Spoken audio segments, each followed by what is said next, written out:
बखूबी समझते हैं कि भारतीय जनता पार्टी इस बार हरियाणा की सत्ता में वापसी उसकी मुश्किल लग रही है। इसी वजह से वो कहीं ना कहीं दबाव वाली पॉलिटिक्स खेल रहे हैं, क्योंकि भारतीय जनता पार्टी की स्थिति जो है इस वक्त वो किसी भी परिस्थिति में अपने सहयोगियों को नाराज नहीं, परमानेंट दोस्त या दुश्मन नहीं होता है। जाहिर सी बात है परिस्थितियां जैसी बनेगी, अगर रणजीत चौटाला को अगर उनके मन मुताबिक जो चीजें हैं होती हुई नजर आएगी, तो जाहिर सी बात है किसी भी पार्टी के साथ जाते हुए नजर। नमस्कार, मैं नाज़मीन खान और आप देख रहे हैं SPN 9 न्यूज। 1 अक्टूबर को हरियाणा में 90 विधानसभा सीटों पर चुनाव होना है और 1 अक्टूबर के बाद 4 अक्टूबर को हरियाणा विधानसभा चुनाव के परिणाम सामने आएंगे। और इस परिणाम से पहले हरियाणा में सीट शेयरिंग को लेकर अब भारतीय जनता पार्टी फंसती हुई नजर आ रही है। वो भारतीय जनता पार्टी जो हरियाणा में 70 पार का नारा देती है, उसी हरियाणा में भारतीय जनता पार्टी 2019 में भी ये नारा सच साबित नहीं कर पाई थी। हरियाणा में 40 सीटों पर सिमट कर रह गई थी भारतीय जनता पार्टी। इससे पहले 2014 के चुनाव में भी भारतीय जनता पार्टी ने 70 पार तो छोड़िए 60 सीटों का आंकड़ा भी तय नहीं किया था। इस आधार पर देखा जाए तो अब भारतीय जनता पार्टी लोकसभा चुनाव में भी अपनी 10 लोकसभा सीटों को जीत नहीं पाई। आधा सीटों का मार्जिन भारतीय जनता पार्टी के लिए मुश्किलों भरा रहा। 5 सीटें जीती और 5 सीटें कांग्रेस पार्टी ने जीती। अब इसी आधार पर कहा जा रहा है कि हरियाणा में भारतीय जनता पार्टी का विधानसभा चुनाव जीतना भी मुश्किल हो सकता है। और इन मुश्किलों में भारतीय जनता पार्टी की बेचैनियों को बढ़ाने का काम अब कई दिग्गज चेहरों ने कर दिया है। विधानसभा सीटों को लेकर मांग और एक ही सीट पर 2 दिग्गज चेहरों का अड़े रहना यह साबित करता है कि अब भारतीय जनता पार्टी क्या फंस चुकी है। क्या ये चेहरे बगावत करते हुए नजर आएंगे?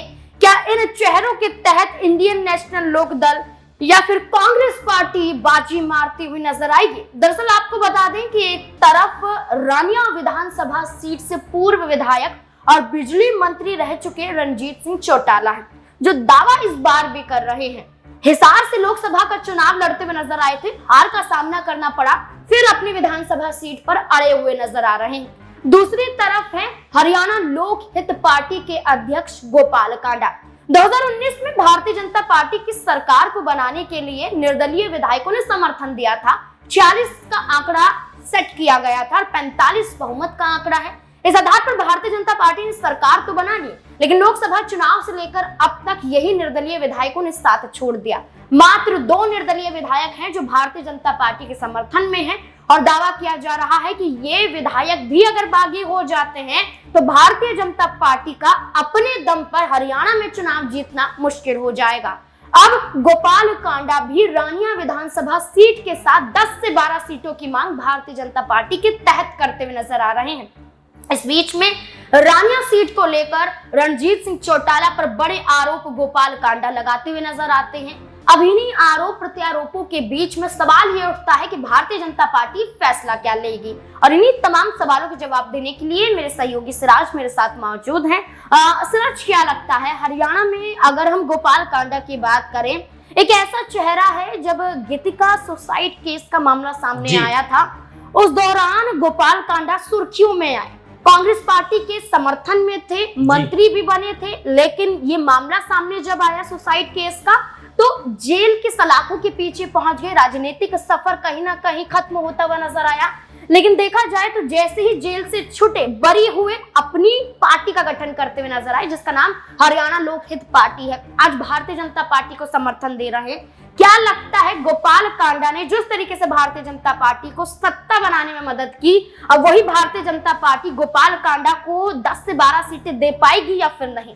जी देखिए, हरियाणा में इस वक्त परिस्थितियां हैं भारतीय जनता पार्टी के लिए बेहद नाजुक बनी हुई है और जाहिर सी बात है कि लोकसभा चुनाव के परिणाम के बाद से ही लगातार हरियाणा में भारतीय जनता पार्टी कमजोर पड़ती हुई नजर आई। क्योंकि देखिए कि पिछले 2 लोकसभा चुनाव से 2014 और 2019 से देखें तो 10 की 10 लोकसभा सीटों पर भारतीय जनता पार्टी जीत दर्ज कर रही थी, लेकिन इस बार के लोकसभा चुनाव में 5 सीटें कांग्रेस के हाथों लग जाती है और 5 ही सीटों पर भारतीय जनता पार्टी की जीत होती है। तो ये जो पूरी ताकत है भारतीय जनता पार्टी की, वो आधा होती हुई नजर आई है और यही वो बड़ी वजह है कि लगातार सहयोगी दल भारतीय जनता पार्टी की तरफ जो है मांग करते हुए नजर आ रहे हैं। लगातार सीटों को लेकर के तमाम जो कह सकते हैं कि फैसले हैं उसको लेकर के सवाल उठाए जा रहे हैं। खासतौर पर एनडीए के सहयोगी दल जयंत चौधरी की बात करें, चिराग पासवान की बात करें, पशुपति पारस की बात करें, जीतन राम मांझी की बात करें, तमाम जो सहयोगी दल है ये कहीं ना कहीं एनडीए की मुश्किलें बढ़ा रहे हैं। और इसी को देख के कहीं ना कहीं देखा जाए तो गोपाल कांडा भी इस बात को बखूबी समझते हैं कि भारतीय जनता पार्टी इस बार हरियाणा की सत्ता में वापसी उसकी मुश्किल लग रही है। इसी वजह से वो कहीं ना कहीं दबाव वाली पॉलिटिक्स खेल रहे हैं, क्योंकि भारतीय जनता पार्टी की स्थिति जो है इस वक्त वो किसी भी परिस्थिति में अपने सहयोगियों को नाराज नहीं करना चाहती, सहयोगियों को बनाए रखना चाहती है, किसी भी तरीके से अपने पास रखना चाहती है, ताकि एकाध सीटों पर अगर फेरबदल होता है तो जाहिर सी बात है कि ये सहयोगी दल जो है महत्वपूर्ण भूमिका निभाएंगे। और सहयोगियों की कीमत भारतीय जनता पार्टी से ज्यादा कोई नहीं इस वक्त समझ सकता, जब केंद्र में लगातार एनडीए के सहयोगी दलों की बदौलत जो है कहीं ना कहीं प्रधानमंत्री के तौर पर मोदी जो है तीसरी बार शपथ ले पाते हैं। तो ये काफी ज्यादा दिलचस्प जो राजनीति है इस वक्त हरियाणा में देखी जा रही है और जो दबाव वाली पॉलिटिक्स है वो बिल्कुल हरियाणा विधानसभा चुनाव में देखी जा रही है। देखिए यहाँ पर एक और सवाल ये रहता है सिराज जी की, रानिया से पूर्व विधायक रणजीत सिंह चौटाला ये दावा करते हैं कि भारतीय जनता पार्टी ने हिसार में मुझे चुना और मैं लोकसभा का चुनाव लड़ता हुआ नजर आया, लेकिन मैं लोकसभा का चुनाव जीता नहीं, उसके बावजूद भी भारतीय जनता पार्टी ने मुझ पर भरोसा जताया। और जब मैं निर्दलीय विधायक था उस दौरान भी भारतीय जनता पार्टी को जैसे ही मैंने समर्थन दिया मुझे मंत्री बना दिया जाता है।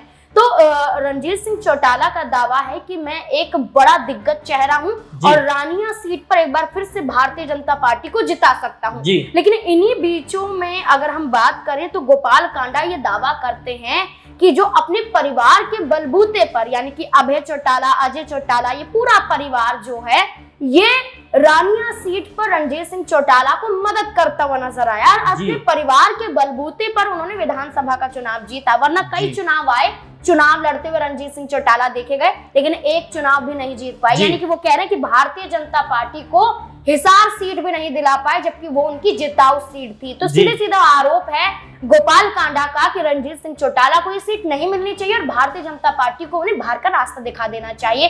तो क्या अब रणजीत सिंह चौटाला को बाहर का रास्ता भारतीय जनता पार्टी दिखाती हुई नजर आएगी? जी, मैंने पहले कहा कि इस वक्त जो परिस्थितियां हैं वो भारतीय जनता पार्टी के लिए नाजुक बनी हुई है और जाहिर सी बात है भारतीय जनता पार्टी तमाम सहयोगी दल या फिर जो विधायक और जो नेता हैं वो उनको कहीं ना कहीं समेटने का कार्य कर रही है। और जाहिर सी बात है कि भले गोपाल कांडा तमाम तरह की बयान दे दे, लेकिन भारतीय जनता पार्टी मुझे नहीं लगता इतना बड़ा कदम उठाने वाली है, खासतौर पर ऐसे समय पर जब उनको 5 सीटों का नुकसान हुआ हो लोकसभा चुनाव में। ऐसे में हरियाणा में देखा जाए अभी तो उनकी सरकार भी खतरे में है और हरियाणा विधानसभा चुनाव में जिस तरीके से जेजेपी का भी एक काफी ज्यादा अलग रुख रहने वाला है, क्योंकि जेजेपी ने भारतीय जनता पार्टी को समर्थन दिया था, सरकार बनी थी, लेकिन समर्थन वापस ले लिया, उनकी पार्टी भी टूट गई। लेकिन गोपाल कांडा जिस तरीके से जो दावा ठोक रहे हैं कि भाई रणजीत कह सकते हैं चौटाला है, उनको बाहर का रास्ता दिखा देना चाहिए, मुझे लगता है ये उनके कहने से भारतीय जनता पार्टी कोई भी बड़ा जो है फैसला नहीं लेने वाली। ये तमाम फैसले दिल्ली से लिए जाते हैं और दिल्ली से ही तय होते हैं कि देश के तमाम राज्यों में किसको कहां से टिकट देना है, किसको बाहर का रास्ता दिखाना है,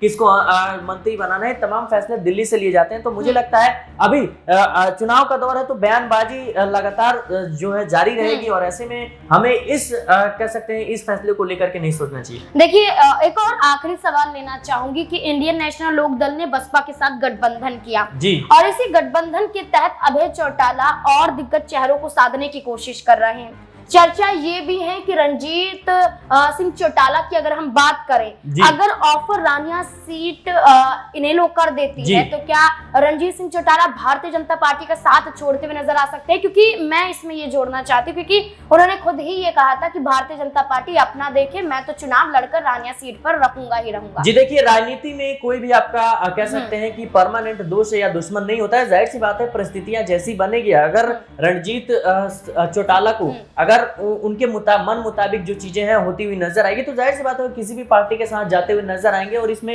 इनेलो भी महत्वपूर्ण भूमिका निभा सकता है। लेकिन अभी जो परिस्थितियां हैं वो इस ओर इशारा नहीं करती हैं कि कहीं ना कहीं भारतीय जनता पार्टी इतनी आसानी से किसी को अपने खेमे से जाने देगी। देखिए बिल्कुल अब यही देखना होगा कि सितंबर का वो महीना और उसके बाद अक्टूबर का महीना, सितंबर में सीटों को लेकर बंटवारा भारतीय जनता पार्टी करेगी और उससे पहले जो दबाव भारतीय जनता पार्टी पर बन रहा है, इस कड़ी में रणजीत सिंह चौटाला क्या कोई बड़ा बागी कदम उठाते हुए नजर आ सकते हैं? गोपाल कांडा का दबाव क्या भारतीय जनता पार्टी पर भारी पड़ सकता है? इस पूरे मुद्दे को लेकर आपकी क्या राय है? कमेंट सेक्शन में अपनी राय जरूर दें। देखते रहे SPN9 न्यूज। धन्यवाद।